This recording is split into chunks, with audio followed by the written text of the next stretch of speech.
നമസ്കാരം, press live ന്യൂസിലേക്ക് സ്വാഗതം. ലോകത്ത് ഏറ്റവും കൂടുതൽ ആളുകൾ ഉപയോഗിക്കുന്ന മെസ്സേജിംഗ് പ്ലാറ്റ്ഫോമാണ് വാട്സപ്പ്.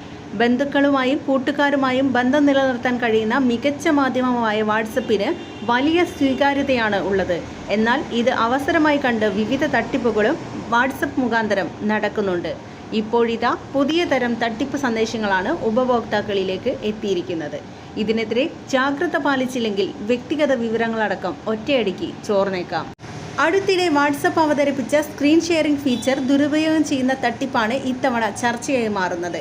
വിവിധ സേവനങ്ങൾക്കെന്ന വ്യാജേന സമീപിക്കുന്ന സൈബർ തട്ടിപ്പുകാരാണ് സ്ക്രീൻ ഷെയറിംഗ് ഓപ്ഷൻ ദുരുപയോഗം ചെയ്ത് പണം തട്ടുന്നത്. സ്ക്രീൻ ഷെയർ ഓപ്ഷൻ എനേബിൾ ചെയ്യുന്നതോടെ ഉപഭോക്താവിൻ്റെ സാമൂഹിക മാധ്യമ അക്കൗണ്ടുകൾ വരെ ലോക്ക് ചെയ്യാൻ തട്ടിപ്പ് സംഘങ്ങൾക്ക് സാധിക്കുന്നതാണ്. പാസ്വേഡ് മാറ്റിയാണ് ഇത്തരത്തിൽ ലോക്ക് ചെയ്യുന്നത്. ഇതോടെ യഥാർത്ഥ ഉപഭോക്താവിന് സ്വന്തം സോഷ്യൽ മീഡിയ അക്കൗണ്ട് ഉപയോഗിക്കാൻ കഴിയാത്ത സാഹചര്യം ഉണ്ടാകും.